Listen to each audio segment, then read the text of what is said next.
agora na Guaíba. Empreender. Apresentação João Miller.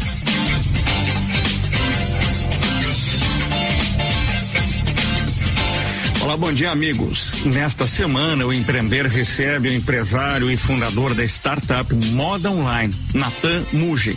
Além da moda online criada por Nathan para conectar indústrias de moda e revendedores em todo o país, ele também atua como investidor no segmento de startups. Vamos falar com o Nathan sobre as oportunidades que empreendedores e investidores têm no Brasil e como este mercado pode crescer ainda mais a partir de agora. Nathan Muji, seja bem-vindo à Rádio Guaíba. Bom dia, tudo bem? Bom dia, João, e a todos os ouvintes, tudo certo por aqui. Bom, Nathan, no Brasil, o segmento de empresas dedicadas a soluções tecnológicas e inovadoras tem se desenvolvido muito nos últimos anos. E mesmo com a pandemia e a crise econômica, o ecossistema brasileiro de inovação teve um desempenho extraordinário no ano que passou, justamente num caminho contrário à economia. Bom, inicialmente vamos falar sobre o crescimento no segmento de startups. Nathan, por que este mercado se desenvolve tanto? Ótima pergunta. Na verdade, assim, o mercado de startups, ele é muito disruptivo, né? Ele sempre traz ideias inovadoras, sempre traz ideias novas e busca, a partir das suas empresas, denominadas startups, né? Talvez até seja interessante a gente denominar o que seria uma startup, né? Startup, basicamente, aos olhos do mercado, seria uma empresa escalável e tecnológica.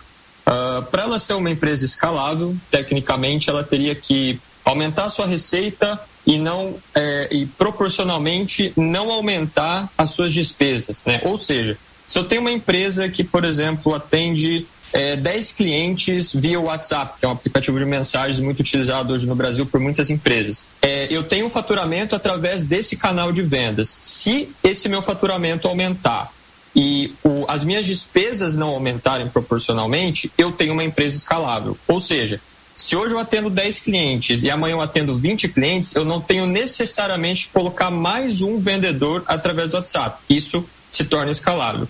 E o segundo ponto seria você ser uma empresa tecnológica, você ter um cunho tecnológico dentro da tua empresa. Ou seja, você ter um aplicativo, você ter um site, um e-commerce, um marketplace, assim por diante, justamente para fazer essa venda ou essa comunicação ou essa interação com o seu cliente de forma tecnológica ou automatizada, tá? Então, as empresas no Brasil, elas se tornaram, as startups, melhor dizendo, se tornaram mais, a gente escuta falar mais sobre elas nos últimos anos, na verdade, né? Porque elas, teoricamente, existem ali pelo ano de 2014, 2015, que nós temos startups no Brasil, tá? Que se escutou falar mais sobre startups no Brasil, que é um termo que a gente importou, digamos assim, de outros países do mundo, que já é muito mais difundido, tá? Pelo fato, principalmente no ano passado, com a pandemia, né, que a gente teve que fazer uma disrupção de muitos sistemas e muitos pensamentos que nós tínhamos no Brasil, essas startups que vinham com esse pensamento, elas se tornaram muito mais atraentes para o mercado, né? Elas resolviam problemas que se tornaram dores durante a pandemia. Isso fez com que essas startups crescessem, principalmente a partir de 2020, que a gente passou uma grande dificuldade aí com a vinda do Covid-19 no Brasil. Bom, também o segmento não teve até agora um marco regulatório. A partir da regulamentação, Nathan, quais os benefícios que os empreendedores e investidores terão com o marco legal? Na verdade, assim, para a gente poder entender o que isso vai trazer de benefício, a gente tem que entender como que funciona a estrutura de uma startup, tá?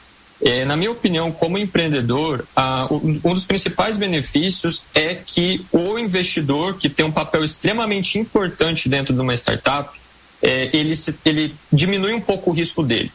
Por que eu falo isso?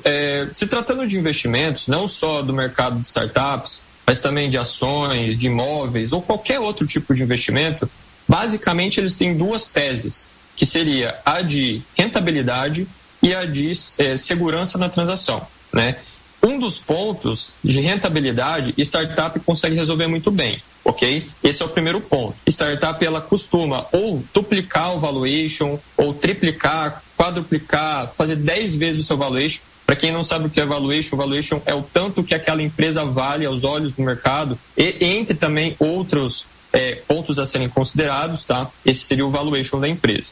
O segundo ponto é a questão da segurança. Esse, na minha opinião, é o principal ponto. Por quê? Quando a gente tem uma regulamentação sobre as startups, o investidor ele tem mais segurança de investir em startups. Entre todos os pontos que a gente teve nessa regulamentação, né, do marco legal das startups, definir o que é startup aos olhos do governo, né, no caso, e o que é um investidor. Como eu disse, para os olhos do mercado, a gente tem uma visão sobre startups. Mas para os olhos do governo, o que é essa visão? Né? Acho que é super interessante a gente discutir sobre isso aí também. Segundo o marco regulatório, né, existem alguns requisitos para você ser uma startup. O primeiro requisito seria que você tenha até 10 anos de empresa, ou seja, do seu cartão CNPJ. Esse é o primeiro requisito. O segundo requisito seria que você tenha uma receita bruta anual de, no máximo, 16 milhões de reais. Tá? Basicamente, esses dois requisitos são para regulamentar se é ou não uma startup. Além dessa, tem alguns outros pequenos. Por exemplo, você tem que ser constituída através do Inova Simples, que foi um sistema, né, do governo ali a partir de 2019, que colocou para facilitar a abertura de algumas empresas e alguns segmentos e assim por diante. Então, basicamente, seria isso. É óbvio que, como eu disse anteriormente, aos olhos do mercado, a gente tem uma definição. Né? Aos olhos do governo, a gente tem uma outra definição. É interessante também esse assunto, porque, assim, quando o pessoal do Senado e da Câmara foi pensar, né, estruturar esse marco legal das startups, eu achei interessante porque eles chamaram empreendedores, investidores e fizeram uma consulta pública para saber sobre isso. Isso foi muito interessante. Só que se você for parar para pensar, por exemplo, ter uma startup no máximo 10 anos. Tá, mas e se em 10 anos você não maturar e não se transformar numa empresa tradicional, que seria o inverso de uma startup? Né? O que isso acontece? Então você vai deixar de ser uma startup sendo que você é uma startup? Então a gente começa a entrar em algumas discussões aí de que realmente, poxa, o governo fez certo, o governo não fez certo, né? Isso, obviamente, aos olhos de cada negócio e de cada empreendedor. Bom, sob o ponto de vista de empreendedores que ainda não se lançaram ao mercado, Natan, 10 anos não combina com startup. Eu tenho uma ideia na terça-feira, na quarta-feira eu vou maturá-la, na que eu lanço, na sexta eu sou milionário.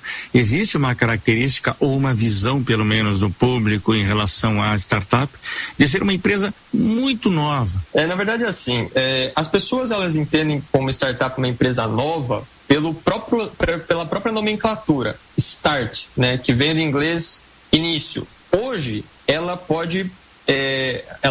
como ela é escalável, ela pode desenvolver do dia para a noite. Então ela pode ser que deixe, entre aspas, de ser nova a partir do mês que vem, porque ela explodiu em relação a vendas, né? Então esse conceito startup, passa-se 5 anos, o conceito da maioria das pessoas de ser uma empresa nova já não é mais nova. Às vezes ela tem faturamento em menos de um ano, né? Por ser uma dor, né, que a gente costuma dizer tecnicamente, entre aspas, né? Que ela resolve uma dor de mercado, ela resolveu a dor em um mês e está começando a faturar. Então, teoricamente, ela para de ser nova e começa a ter maturação no mercado. Para de ser nova, não é mais tão pequena em termos de faturamento, na escala de faturamento, enfim. E eu acho que o exemplo que pode resolver isso é o Uber, que é chamada de startup, é uma empresa gigante, que atua no mundo inteiro. Com certeza, não só Uber, mas o próprio Facebook, né, com o seu grupo do Instagram, e assim, entre outras empresas, também tem um faturamento bilionário que estão no mundo inteiro, né, e também são chamadas como startup. É porque mundo afora, né, países como Estados Unidos, que são muito mais desenvolvidos em termos de startup do que o Brasil, a gente tem uma visão de startup diferente. Então, lá, eles são considerados startups. Aqui no Brasil, a gente está começando agora a discutir sobre isso, que eu acho super importante, e a gente fazer as nomenclaturas do que é investidor, do que é startup e assim por diante. Bom, vamos relacionar, então, na prática, o que muda a partir da regulamentação. Legal. Bom, como a gente disse anteriormente, um dos primeiros pontos, né, que foi muito bem colocado por essa proposta foi fazer a nomenclatura do que é uma startup. O segundo ponto é fazer a nomenclatura do que é o investidor na visão do governo. O investidor, na verdade, segundo a proposta, ele tem...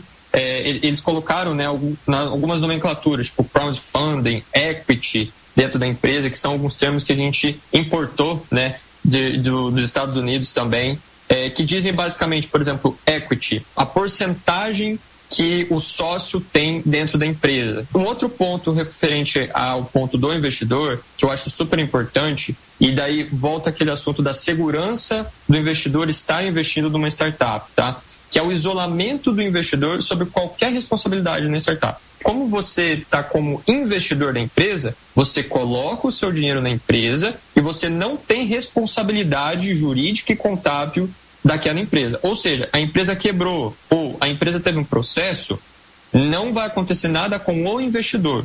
Um outro ponto que acho que é super interessante é que o investidor só terá tributação sobre o lucro que ele terá em cima do rendimento. Então, nessa nova lei, a gente consegue ter uma tributação apenas em cima do rendimento. Isso também é uma outra coisa que é super importante a gente destacar, que fomenta muito mais os investidores estarem nos negócios, nas startups. O terceiro ponto que a gente pode destacar é a transformação para empresas SA. Isso, na verdade, assim, como a startup ela tende a crescer muito, né, em termos de mercado, ela chega um momento que ela vai ter que ser uma empresa SA, tá? Que empresa SA, para quem não sabe, é uma empresa de sociedade anônima, né? Ela pode ser tanto de capital fechado como de capital aberto. Capital aberto seria ações na bolsa, né? Onde você consegue comprar e vender ações, e capital fechado, basicamente, você tem acionistas dentro da sua empresa. Então, essa transformação para SA, João, só para você ter uma ideia, hoje no Brasil a gente tem um custo de aproximadamente uns R$100 mil só para você se transformar numa SA. Então, querendo ou não, R$100 mil é um dinheirinho bom, né? Para você ter ali, para você transformar o seu capital social, digamos assim, ou melhor dizendo, alterar, né, a sua modalidade da sua empresa. Você não necessariamente tem que fazer o que hoje tem que ser feito, né? Como, por exemplo, hoje, para você se transformar numa SA, você tem que ter alguns livros lá registrados na junta comercial, isso tem os seus custos, você tem que ter uma quantidade mínima de acionistas lá, assim por diante. Então, isso não é necessário caso você tenha alguns pré-requisitos dentro do que eles regulamentam lá dentro, tá? Bom, seguiremos no segundo bloco, Natan, relacionando as vantagens a partir do marco regulatório. Mas eu creio que o principal ponto seja, eu, empreendedor, não tinha acesso fácil ao investidor. Com a segurança do investidor, eu terei, obviamente, mais acesso a recursos. A questão da tributação atrai muito também. Nós faremos um breve intervalo em nosso empreender e no segundo bloco voltaremos, então, falando mais sobre as projeções no mercado de startups e sobre a sua empresa, que é a Moda Online. Nós faremos um intervalo e já voltamos. A Dália oferece um jeito ainda mais prático de levar o sabor da fazenda para a sua mesa. A tampa rosca proporciona a praticidade ideal para a rotina do seu dia a dia, mantendo a intensidade e o sabor por ainda mais tempo. Leite Dália, o sabor da fazenda, agora na versão tampa rosca. A qualidade que você procura com a tampinha que você ama. Com 70 anos de história, a Amhiggs, Associação Médica do Rio Grande do Sul, é a entidade fundamental na cultura e ciências médicas no estado. E neste momento, alerta sobre a importância de seguir com os protocolos de prevenção do coronavírus. Higienize as mãos, use máscara e mantenha o distanciamento social. Associação Médica do Rio Grande do Sul, orgulho em promover a medicina há 70 anos. Faça parte dessa história. Seja associado a Amhiggs. Acesse amhiggs.org.br ou acesse nossas redes sociais.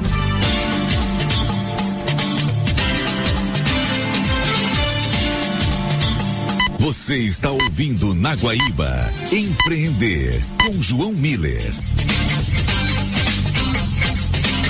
Retornamos com o Empreender da Rádio Guaíba e nosso convidado no programa desta semana, que é Natan Mugem. O Natan é empresário, publicitário, fundador da startup Moda Online.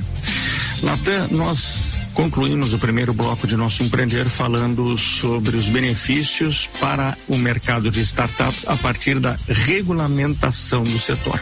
Mas existem pontos que ficaram em aberto ainda, que as entidades do setor consideram que ainda podem ser vistos. Na minha opinião, não passou um ponto que eu considero como um dos principais, tá? Que seria a opção do stock option, né, dentro da empresa. Para quem não sabe o que é stock option, basicamente é a opção de você dar para o seu colaborador, para o seu funcionário dentro da sua empresa, dele comprar ações futuras da sua empresa. No Brasil, e não só no Brasil, também no mundo, posso dizer, é muito utilizado essa ferramenta justamente para a gente reter bons colaboradores, aqueles colaboradores de sucesso que a gente fala, né? Então, de praxe, né, é comum as startups não terem dinheiro para bancar esse bom funcionário dentro da sua empresa, mas você precisa dele para você poder crescer, para você poder dar um próximo passo. Então, essa opção do stock option, ela é super importante para dentro da empresa, para dentro da startup, e não só a startup, mas também as empresas tradicionais, né? Que hoje nós, infelizmente, não temos uma regulamentação para falar exatamente sobre essa modalidade de remuneração desse funcionário. Natan, você, como já dissemos, tem formação na área da comunicação, da publicidade e atua na indústria da moda com a sua família, que há muitos anos também tem negócios no mercado têxtil. Exatamente, acho que a gente tem que sempre ter, para a gente falar onde a gente está hoje, a gente tem que falar onde a gente esteve ontem, né? É super importante esse papo. Meus pais, eles fundaram a primeira agência de publicidade especializada em moda do Paraná, né? Por conta disso, a gente teve muita proximidade com vários clientes que são indústrias, né? Shoppings de São Paulo, Paraná, Santa Catarina, a gente atendeu. Inúmeras marcas, né, de moda também a gente pôde atender através da indústria, e eu também tive a oportunidade de trabalhar dentro dessa agência por um período. Bom, Natan, vamos falar um pouco mais sobre a sua vida empreendedora, sobre a sua empresa, a Moda Online. Como aconteceu o processo de criação do negócio e quais são suas expectativas para os próximos anos da sua empresa? Legal. Na verdade, assim, por conta da agência, né, a gente conseguiu detectar que os clientes que vão comprar nos shoppings de atacado e que compram dessas indústrias, eles estavam cada vez menos se deslocando para efetuar suas compras, né? Então a gente andava dentro dos shoppings, a gente via que existia o shopping, existiam as lojas, existiam as vendedoras, só que aquele movimento que a gente via anteriormente, a gente não via mais. Então o que a gente começou a perceber? As marcas, elas não estão deixando de vender, elas estão vendendo de uma forma diferente. Então a gente começou a identificar como que elas estavam vendendo. Naquela época, lá em torno de 2015, quando a gente começou a estruturar e a fazer uma análise de mercado para ver se era viável e tudo mais, a gente percebeu que elas estavam vendendo através do WhatsApp. Só que a venda pelo WhatsApp, ela não é escalável, né, que seria a proposta de uma startup. Por outro lado, as indústrias que nós atendíamos estavam cada vez mais vindo para a agência, né, no caso, para fazer orçamentos de e-commerce próprios. Para quem não sabe, né, e-commerce é uma loja virtual de uma marca. O Marketplace, que é o Moda Online, é um shopping virtual que reúne várias marcas. Então a gente tem uma nomenclatura um pouco diferente entre essas duas partes, tá? Então, juntando o útil ao agradável, né, vendo que os revendedores estavam comprando pelo WhatsApp, que não era uma forma escalável, e do outro lado, a gente vê que as indústrias estavam buscando soluções digitais, a gente falou assim, poxa, a gente tem o know-how, tem o conhecimento, vamos juntar o útil ao agradável e criar um shopping virtual, um marketplace, que fora do Brasil, naquela época, estava muito difundido. Como foram os primeiros anos? Como foi a aceitação dos revendedores, da indústria da moda a este novo serviço disponível para o setor? Foi árduo, eu confesso. Porque assim, termos de startup, tá? Pivotar. A gente pivotou muito. O que seria pivotar? Seria fazer um teste de mercado, teste de plataforma, testar todas as suas ideias e validar elas. Validar seria basicamente falar, isso aqui funciona, isso aqui não funciona, isso aqui deu certo, isso aqui a gente precisa melhorar. Em 2017, quando a gente lançou a nossa primeira plataforma, o nosso primeiro MVP, que a gente fala, que seria mínimo produto viável, né? Que seria basicamente assim, vamos se lançar no mercado com pouco investimento, entre aspas, né?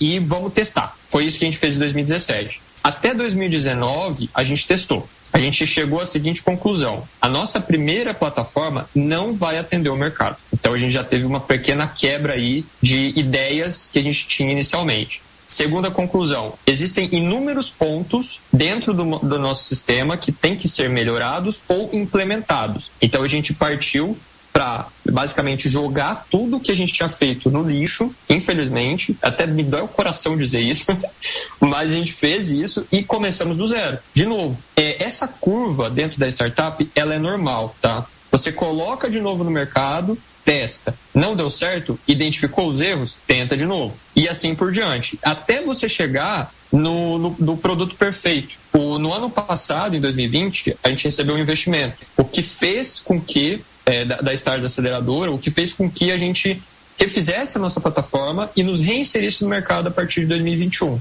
Isso foi super importante, na verdade, não só pelo dinheiro que foi aportado, mas também pelo conhecimento que a aceleradora traz para a startup como um todo, tá? Então, é super importante para a gente poder escalar agora nos próximos meses. Como está a moda online atualmente, aderência de revendedores, aderências dos seus usuários? A proposta do modo online é conectar indústrias com revendedores. O que eu estou querendo dizer com isso? São mares que foram muito pouco explorados, tá? Eu confesso. Então, nesse caso, a gente tem um ensinamento, digamos assim, uma educação, tanto da parte das indústrias, como da parte dos revendedores, para falar assim, pessoal, existe essa outra forma de venda que tem as suas vantagens, tá? E você pode explorar. A nossa proposta não é entrar no lugar de uma frente de venda que já existe na indústria, tá? A gente tem várias frentes de vendas atualmente, em forma de revendedores, em forma de shoppings físicos, em forma de showroom, de loja própria e assim por diante, do próprio WhatsApp, do próprio e-commerce próprio também da marca. Então, o modo online veio para somar todo esse mercado. E a gente ensinar e digitalizar o B2B no Brasil é um grande desafio. Os revendedores, eles têm uma aceitação, principalmente dos revendedores que estão iniciando agora. Os revendedores mais tradicionais, que têm lojas há muito tempo, que já estão acostumados com aquele modelo de vendas tradicional, digamos assim, eles ainda estão se adaptando. Mas temos muitos clientes que estão vendo com bons olhos, principalmente por conta dos nossos diferenciais. Esse cara hoje, para ele poder fazer uma compra, João, só para você ter uma ideia, ele precisa, por exemplo, você está no Rio Grande do Sul, você vai fazer uma compra de reposição para sua loja. O que tem que fazer atualmente? Ele tem que, normalmente, tá? Ele tem que se deslocar a um polo de moda. Esses polos de moda, hoje nós temos em São Paulo, nós temos no Paraná, em Santa Catarina, na região centro ali do país, ali na região de Minas. Então ele precisa viajar para poder efetuar suas compras. Ele está vendo que existem outras formas dele poder comprar e que não precisa mais viajar. Em relação à indústria, a gente tem vários outros pontos, tá? Um deles é a parte de você ter uma operação mais barata e, ao mesmo tempo, você ter uma operação mais rápida. Tudo que a gente fala de modo online, a gente tem que basicamente dividir os nossos pensamentos em duas partes. A primeira parte seria do revendedor, que é quem compra dentro da nossa plataforma, e a segunda parte é da indústria, que é quem vende dentro da nossa plataforma, tá? Em relação ao revendedor, ele não paga nada para utilizar a nossa plataforma. O que ele vai pagar? Obviamente, o preço dos produtos, que quem coloca o preço dos produtos não é o modo online. O modo online não compra para revender. O modo online é uma ferramenta que a própria indústria coloca o preço e os produtos dentro da nossa plataforma, tá? Basicamente, assim, o produto do modo online não é moda, o produto do modo online é o sistema, né, basicamente. Então, assim, essa seria a primeira parte do nosso pensamento. A segunda parte do nosso pensamento é das indústrias. As indústrias não têm taxa de adesão para estarem conosco, elas não têm mensalidade. O único custo que ela teria para estar conosco é uma porcentagem de comissão referente aos pedidos feitos pelo revendedor. Então, o revendedor não paga nada e a indústria ela paga uma porcentagem de comissão que, se a gente fosse comparar, por exemplo, a outras frentes de venda, como uma loja física, por exemplo, a gente chega numa diferença absurda em referente à loja física, que pode chegar de 40% a 60% de diferença, se você for pôr na ponta do lápis. Porque na loja física a gente tem aluguel, se você estiver dentro de um shopping, você tem condomínio, você tem os seus custos de marketing, você tem funcionário, energia, luz, telefone, todos os custos fixos e variáveis que você tem que incidir lá.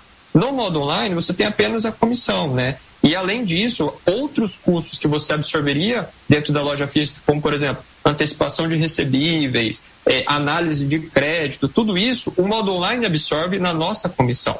Então ele não tem esses custos de marketing, de atendimento, que ele teria que ter se ele tivesse uma venda própria do B2B dele próprio ou da loja física dele própria também. Então a gente consegue unir, né, e diminuir distâncias entre os fornecedores, obviamente através de uma plataforma escalável, segura e prática. O universo da moda, ele é muito variado. Você tem calçados, confecções, acessórios. O modo online tem algum perfil específico que deva participar ou é livre para todo o tipo de indústria? O nosso pré-requisito, na verdade, para você poder estar vendendo dentro da nossa plataforma é que você seja uma indústria, tá? E de moda. A gente é um marketplace nichado no setor de moda, no mercado da moda, melhor dizendo, só para o B2B. Para você poder comprar na nossa plataforma, você tem que necessariamente ser uma pessoa jurídica, né? Até esse é um outro ponto que vale a pena a discussão, porque no Brasil, a gente, principalmente na moda, a gente conhece muito sobre atacarejo, né? O que seria o atacarejo? Seria a indústria que vende para o CPF e para o CNPJ. B2B não é business to business, que significa empresas para empresas? Então, por que eu vou vender para um CPF? Não faz muito sentido teoricamente, tá? Na prática, infelizmente, no Brasil, a gente vê uma outra ação que a gente consegue também vender para CPF. Muito bem. Natan, existem muitos empreendedores à procura de investidores no segmento de startup, então esta é uma realidade permanente. Qual a sua orientação para esses empresários que se lançam no mercado de startups? Quando partem em busca de parceiros, investidores, apoiadores, por que não dizer sócios? Enfim. Eu não é querendo desanimar, tá? Mas muitas pessoas, elas vislumbram muito o mercado de startup, principalmente os empreendedores, tá? Eles acham que eles vão entrar nesse mercado com a sua empresa, que normalmente é só uma ideia, e não tem problema ser só uma ideia, tá? E eles acham que eles vão ganhar rios de dinheiro e que vai ser muito fácil ele ter um contato com o investidor, que eles vão encontrar alguém que vai chegar e vai investir nele, tipo, de uma hora para outra, R$1 milhão. Gente, calma, não é bem assim, tá? O que você tem que primeiro entender? Investidor, ele olha sim a sua ideia, isso é óbvio. A sua empresa é super importante para o investidor, até porque essa é uma das análises que ele faz. Porém, eu costumo dizer que investidor, ele investe em pessoas. Você pode ser o próximo Uber da vida, tá? Mas se você não tem capacidade de executar o próximo Uber da vida, o investidor não vai investir no teu negócio. Muito bem. Natan Mugen, empresário, fundador da startup Moda Online, especialista no segmento. Eu agradeço muito por sua entrevista ao Empreender, espero encontrá-lo aqui em breve. Um abraço para você, muito obrigado. Que isso, João, eu que agradeço a atenção e espero que tenha contribuído aí com todo o ecossistema de startups e empreendedorismo do Brasil, e agradeço a todos os ouvintes aí também que ficaram até o final aí nesse nosso bate-papo. Muito bem, muito obrigado. E nós voltaremos a nos encontrar no próximo final de semana. Um grande abraço a todos e até lá. Empreender. Apresentação João Miller.